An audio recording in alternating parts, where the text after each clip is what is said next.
প্রিয় শিক্ষার্থী, তোমাদের সবাইকে স্বাগত জানাচ্ছি।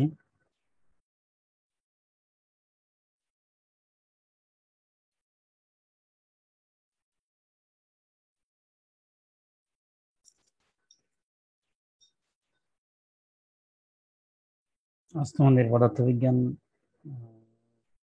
চতুর্থ বর্ষের পদার্থবিজ্ঞান ইলেকট্রনিক্স 2 অধ্যায়ে আমরা প্রথম অধ্যায় সম্পর্কে তোমাদের আলোচনা করব, পাওয়ার অ্যাম্প্লিফায়ার সম্পর্কে।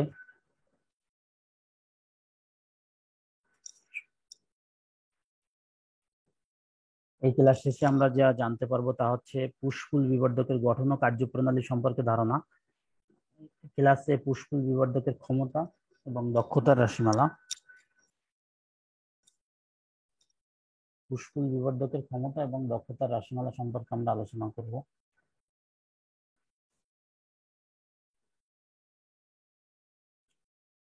প্রথমেই আমরা আসি পুশ পুল বিবর্ধক। যে ইলেকট্রনিক বিবর্ধক বর্তমানে দুটি ট্রানজিস্টর ব্যবহার করা হয়, যা ইনপুটে প্রয়োগকৃত সিগন্যালের ধনাত্মক ও ঋণাত্মক অর্ধ সাইকেল বিবর্ধিত করে, তাকে পুশ পুল বিবর্ধক বলে। আর ক্লাস সি অ্যাম্প্লিফায়ার আমরা আগেই জানি যে যা 180 ডিগ্রি ক্যারেক্টারকে 100 অর্থাৎ এ শ্রেণীর বিবর্ধক পুরো সিগন্যালটা অর্থাৎ 360 ডিগ্রি বিবর্ধিত করে, সেটি হচ্ছে ক্লাস এ বিবর্ধক। এবং এখানে সেন্টার ট্যাপ ট্রান্সফরমার ব্যবহার করে একটি ইনপুট সিগন্যাল হতে সমবিস্তারের বিপরীত সিগন্যাল ইনপুট পাওয়া যায়। এই ব্যবস্থাটা হচ্ছে পুশ পুল বিবর্ধক, যা দুটি একই ধরনের ট্রানজিস্টর ইনপুটে প্রয়োগ করা হয়।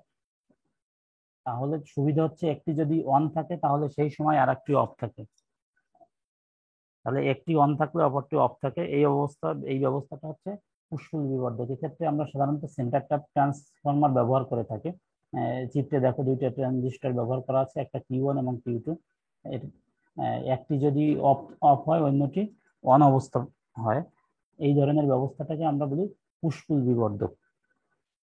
তো আমরা আজ এই পুশ পুল বিবর্ধকের একটি কার্যপ্রণালী, এটা কিভাবে কাজ করে এবং তার ক্ষমতা এবং দক্ষতা সম্পর্কে আমরা আলোচনা করব। এর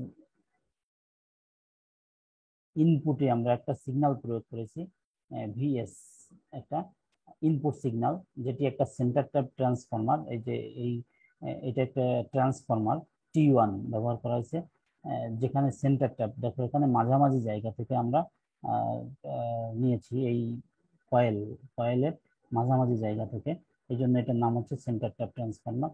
সেন্টার ট্যাপ ট্রান্সফরমার ব্যবহার করা এটা হচ্ছে কঠিন ব্যাপার, অর্থাৎ এই ব্যবস্থাটা একটা জটিল ব্যাপার। মধ্যবিন্দু নির্ণয় করা কঠিন, এর জন্য অন্য ট্রান্সফরমার গুলো ব্যবহার করা হয়। এখানে দুইটা প্রান্ত আছে, একটা প্রান্তের নাম B1 প্রান্ত, একটা B2 প্রান্ত, এবং দুইটি ট্রানজিস্টর আমরা ব্যবহার করেছি। এখানে NPN ট্রানজিস্টর ব্যবহার করা আছে, দুইটা ট্রানজিস্টরই হচ্ছে NPN ট্রানজিস্টর। এবং এটি হচ্ছে কমন এমিটার, এটা হচ্ছে এমিটার, বেজ এবং কালেক্টর। এখানে এমিটারটা কমন অবস্থা আছে, এটা হচ্ছে কমন এমিটার মোডের। Q1 এবং Q2 দুইটা ট্রানজিস্টরই আছে। এবং এখানে একটা লোড আছে R1 এবং R2, দুইটা লোড ব্যবহার করা হয়েছে। এবং ভিসিসি, একটা বায়াসিং ভোল্টেজ ভিসিসি প্রয়োগ করা আছে। এবং আউটপুটেও আর একটা ট্রান্সফরমার ব্যবহার করে, সেখান থেকে আমরা লোড পেয়েছি। লোডে আউটপুট, আমরা এখান থেকে লোড থেকে আমরা আউটপুট অংশটা পাবো। তো এই যে পুশ পুল বিবর্ধকে আউটপুট জোড়ায় হারমোনিক বিলুপ্তি ঘটে এবং আউটপুট বিকৃতি হয়। এর আউটপুট বিকৃতিটা খুবই কম হয় এবং অধিক পরিমাণে আউটপুট পাওয়া যায়। এই ক্ষেত্রে পুশ পুল ব্যবস্থা গ্রহণ করলে আমরা সাধারণ ব্যবস্থার থেকে পুশ পুল ব্যবস্থা আমাদের অধিক সুবিধাজনক। কারণ কি, আমাদের আউটপুট পাওয়া যায় বৃহৎ মানের এবং বিকৃতি হয় কম, এবং দক্ষতা, এই ধরনের ট্রান্সফরমার দক্ষতা হয় বেশি, আমাদের এই বিবর্ধকের দক্ষতা বেশি। কিন্তু এখানে দুইটি একই ধরনের ট্রানজিস্টর ব্যবহার করা লাগে, Q1 এবং Q2 দুইটা একই ধরনের ট্রানজিস্টর ব্যবহার করা লাগে, যে ব্যবস্থাটা খুবই জটিল এবং বিপরীত দশায় সিগন্যাল থাকে। এবং সেন্টার ট্যাপ ট্রান্সফরমার ব্যবহার করা হয়, এটাও একটা জটিল ব্যবস্থা এবং অনেক ব্যয়বহুল ব্যবস্থা, এই জন্য সাধারণত এটার ব্যবহার খুবই কম। যাই হোক, আমরা এর কার্যপ্রণালী, গঠন এবং কার্যপ্রণালী আসি। গঠনটা আমরা জেনে নিলাম যে এটা কিভাবে গঠিত। এই কার্যপ্রণালী হচ্ছে ট্রান্সফরমারের সাহায্যে ইনপুট সিগন্যালে প্রযুক্ত হলে, আমরা এই যে ট্রান্সফরমারের সাহায্যে ইনপুট সিগন্যাল ভিএইচ, এখানে ভিএস আমরা প্রয়োগ করেছি, এটা প্রযুক্ত হলে এর পজিটিভ হাফ সাইকেলে, আমরা জানি যে একটা ইনপুট সিগন্যাল অর্থাৎ এসি সিগন্যাল, এটা ইনপুটে এসি সিগন্যালের পজিটিভ এবং নেগেটিভ দুইটা হাফ সাইকেল থাকে, পজিটিভ হাফ সাইকেল এবং নেগেটিভ হাফ সাইকেল। এর পজিটিভ হাফ সাইকেলে বি ওয়ান প্রান্ত পজিটিভ, আমরা ধরে নিলাম যে পজিটিভ হাফ সাইকেলে বি ওয়ান প্রান্ত পজিটিভ এবং তখন বি টু প্রান্ত হচ্ছে নেগেটিভ। তাহলে বি ওয়ান যদি পজিটিভ হয় এবং বি টু নেগেটিভ হয়, আমরা আগেই বলেছি যে এই ট্রানজিস্টরটা হচ্ছে এনপিএন ট্রানজিস্টর। তাহলে এনপিএন ট্রানজিস্টর এর এখানে বেজে হচ্ছে আমাদের সিগন্যাল প্রযুক্ত হচ্ছে বেজে, তাহলে এনপিএন পি পি প্রান্তে, তাহলে পি প্রান্ত যদি পজিটিভ হয় তাহলে এটি ফরওয়ার্ড বায়াস প্রাপ্ত হবে, আর পি প্রান্ত যদি এই বেস প্রান্ত যদি নেগেটিভ হয় অর্থাৎ পি প্রান্ত নেগেটিভ হলে এটি রিভার্স বায়াস হবে। কাজে এখানে দেখা যাচ্ছে যে বি ওয়ানে যেহেতু পজিটিভ হাফ সাইকেলের ক্ষেত্রে বি ওয়ান আমরা পজিটিভ বলছি, তাহলে বি ওয়ান পজিটিভ হলে এই কিউ ওয়ান ট্রানজিস্টরটি অন অবস্থা প্রাপ্ত হবে, কিউ ওয়ান অন হবে, কারণ এখানে বেজে পজিটিভ আসায় এটা ফরওয়ার্ড বায়াস প্রাপ্ত হয়েছে। এবং বি টু নেগেটিভ প্রান্ত হচ্ছে বি টু তে নেগেটিভ আসার কারণে নেগেটিভের জন্য এখানে পি প্রান্তে নেগেটিভ আসার জন্য এটা হচ্ছে রিভার্স বায়াস প্রাপ্ত হয়েছে, কাজে এটি কিউ টু অফ থাকবে। তাহলে কিউ ওয়ান যখন অন হবে তখন কিউ টু কে আমরা অফ হিসাবে ধরতে পারি। এক্ষেত্রে প্রবাহিত কারেন্ট হবে কি, আইসির সঙ্গে প্রবাহিত কারেন্ট আইসি ওয়ান, এই দুটো যোগ হবে।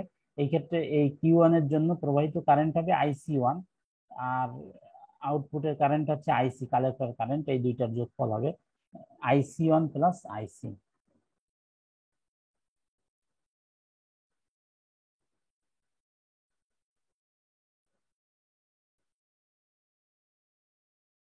এবার যদি আমরা বলি যে টি ওয়ান ট্রান্সফরমারের সাহায্যে ইনপুট সিগন্যাল প্রযুক্ত হলে নেগেটিভ হাফ সাইকেল, এবার যদি নেগেটিভ হাফ সাইকেলের কথা বিবেচনা করি তাহলে বি ওয়ান প্রান্ত হবে নেগেটিভ এবং বি টু প্রান্ত হবে পজিটিভ।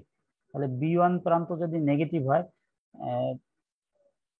তাহলে এই কিউ ওয়ান ট্রানজিস্টরটা অফ থাকবে, কারণ এইটা হবে রিভার্স বায়াস প্রাপ্ত হবে, এবং কিউ টু ট্রানজিস্টরটা তখন অন হয়ে যাবে।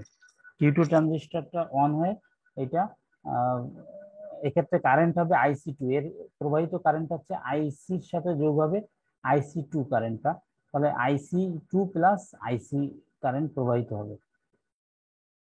আর ট্রানজিস্টরের মূলনীতি থেকে আমরা জানি যে এখানে বায়াসিং যে ভোল্টেজ আছে, বায়াসিং আউট ইনপুটের ভোল্টেজের সঙ্গে বায়াসিং ভোল্টেজটা যুক্ত হয়ে আউটপুটে একটা বৃহৎ মানের সিগন্যাল পাওয়া যাবে।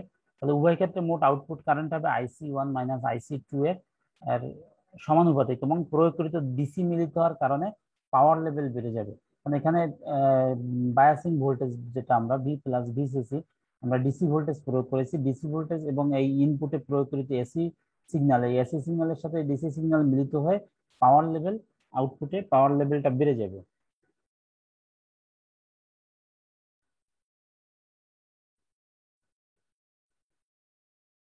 এর ক্ষমতা নির্ণয়, ডিসি ক্ষমতা, ডিসি ক্ষমতা এবং এসি ক্ষমতা, যেহেতু আমরা ইনপুটে এসি সিগন্যাল প্রয়োগ করেছি এবং এখানে ডিসি অর্থাৎ বায়াসিং ভোল্টেজও যুক্ত হয়েছে, কাজে দুই ধরনের ক্ষমতা ডিসি এবং এসি। তাহলে উৎস কর্তৃক সরবরাহকৃত মোট ইনপুট পাওয়ার, উৎস থেকে আমরা ইনপুট পাওয়ার কি পেয়েছি, পি ইনপুট ডিসি সমান পি সমান সমান আমরা জানি ভিআই। তাহলে ভি মানে ভিসিসি, আমাদের প্রয়োগকৃত ভোল্টেজ, এবং যে কারেন্টটা প্রবাহিত হচ্ছে ডিসি কারেন্ট সেটা হচ্ছে আইডিসি। তাহলে পি সমান ভিআই, ভিসিসি ইন্টু আইডিসি, এই দুইটার গুণফল। তাহলে আই সমান আমরা কি লিখতে পারি, আই সমান ভি বাই আর। তাহলে ভি হচ্ছে আমরা ধরে নিলাম যে ভিএম, সেই সিগন্যালটাকে আমরা যদি বলি ভিএম, এবং বাই এন আর, আর হচ্ছে রোধ এবং এন হচ্ছে প্রাইমারি কুণ্ডলীর পাক সংখ্যা। প্রাইমারি কুণ্ডলীতে যদি এন সংখ্যক পাক থাকে তাহলে তার রোধ হবে এন আর, রোধের সাথে যুক্ত হবে। তাহলে আমরা পেলাম VCC VM by N R.